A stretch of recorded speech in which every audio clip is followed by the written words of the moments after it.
Ya pemirsa, ini sekarang saya akan hadirkan kepada Anda ini sebenarnya bagaimana penyekatan-penyekatan yang sebenarnya sudah dilakukan oleh aparat kepolisian ini dalam mendukung juga larangan mudik bahkan juga PSBB untuk beberapa wilayah. Nah ini dia pemirsa, ini merupakan kronologis yang telah diterapkan hingga 1 Mei 2020 bahwa ada kendaraan yang harus putar balik untuk 52 titik penyekatan. Kemudian kita lihat lagi data berikutnya. Nah, sekarang saya mau ke Mas Imam, ini gimana Mas, kalau misalnya, ya oke lah, kita tahu lah dilematis dari Kementerian Perhubungan hanya menyediakan transportasi publik, tapi kalau yang terjadi adalah masyarakat bingung dan justru semakin nggak mau, abai dengan aturan mau PSBB, larangan mudik, seperti apa? Ya, saya tahu lah di balik semua aturan ini, apapun keputusannya, itu kan pasti akan ada tarik-menarik, ya kan? Tarik-menarik karena kepentingan ekonomi, tarik-menarik karena ada kepentingan tugas tertentu, pejabat tertentu, kan bisa saja. Tapi kita kan dari awal sudah disusun nih argumen ya bahwa kita akan putus mata rantai. Nah, mata rantai itu kita putus dengan cara apa? Dengan PSBB ya.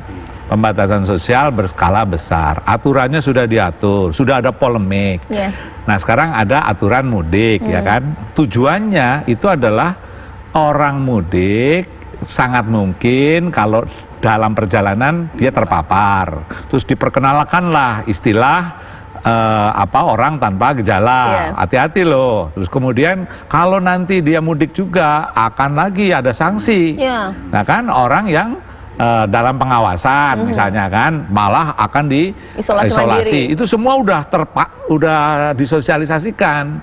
Nah terus tiba-tiba misalnya akan ada untuk orang yang kebetulan istrinya keluarganya ada yang sakit keras, itu boleh bepergian boleh diinikan loh. Terus gimana orang yang itu? Apakah harus diisolasi? Apakah orang itu nanti akan menulari orang yang justru sedang sakit? Apakah nanti malah yang sakit itu meninggal sekalian oleh dia gitu loh. Nah itu nanti akan menimbulkan debat yang tidak konsisten di dalam membangun logika. Nah kebijakan yang di atas yang melaksanakan itu juga lama-lama jadi nggak confidence dengan apa yang diomongkan. Nah oleh karena itu bahayanya kalau itu nanti sering melakukan inkonsistensi adalah public trust. Gimana kalau orang nggak percaya lagi terhadap semua aturan-aturan akal-akalan ini, gitu kan? Nggak percaya, tidak mau melakukan?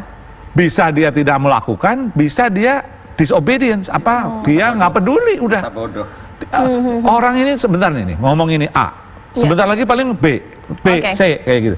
Jadi akan terjadi public distrust. Nah itu kita nggak kepengen. Pemerintah ini butuh public trust dalam situasi seperti ini. Sudah cukup efektif dan cukup tegas kita, ditambah lagi ada diskresi, seperti apa Pak? Iya, ini memang menjadi dilematis ya, artinya sebenarnya kan sejak awal kita sudah mengatakan ini dilarang, sehingga itu checkpoint itu sudah berjalan, meskipun juga di lapangan itu banyak juga penyimpangan-penyimpangan. Artinya ada kelonggaran-kelonggaran, diskresi-diskresi yang dilakukan oleh penegak hukum. Dalam hal ini tentu persoalannya adalah bagaimana dia kaitannya dengan rasa kemanusiaan. Tetapi ini persoalannya kemudian memancing rasa keadilan yang lain. Karena apa? Karena begitu itu dibolehkan, begitu ada alasan yang lain dibolehkan kan, belum ada pengecekan kan, hanya sifatnya sepintas-sepintas ya, seperti tadi dikatakan itu dari wartawan kan, belum dicek betul kebenarannya apakah ini dari wartawan yang bersangkutan, kan harusnya di ini ya. Nah ini kan namanya masyarakat kan ada juga yang akal-akalan. Nah itu menurut saya ini memang harus tegas pula dalam arti bahwa jangan sampai ini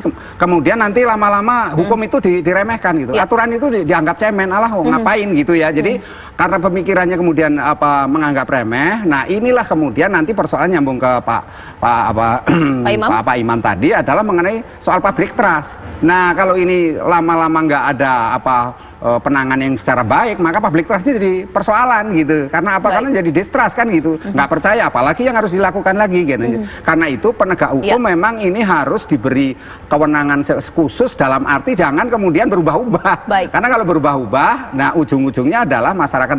Yang kedua adalah persoalan bagaimana pengawasan di lapangan. Ini menjadi sangat penting karena selama ini memang yang terjadi adalah pengawasannya itu relatif lemah. Nah karena relatif lemah kemudian yang terjadi ya orang mau mudik mau apa, karena mudik ini memang didefinisikan macam-macam. Yang jelas persoalannya kalau memang dilarang ya dilarang. Nah, kemudian mereka yang balik ini kan harus diperlakukan bagaimana yang balik ini, karena begitu balik di sini ternyata di sini juga nggak ada kegiatan apapun, nggak ada semacam apa namanya bantuan apapun. Nah, ini menjadi masalah juga, karena itu yang menurut saya adalah kedepannya supaya jangan sampai munculnya adalah apa konflik sosial, kerusuhan kan gitu, karena ini masyarakat jadi panik, masih tidak percaya, menjadi apa kurang yakin gitu kan. Ini tugasnya juga kasihan gitu di lapangan itu. Pak Trubus, terima kasih. Pak Imam, terima kasih. Kita tunggu nanti bagaimana Kementerian Perhubungan akan menciptakan ketentuan turunan dari Permen Hub tadi seperti apa.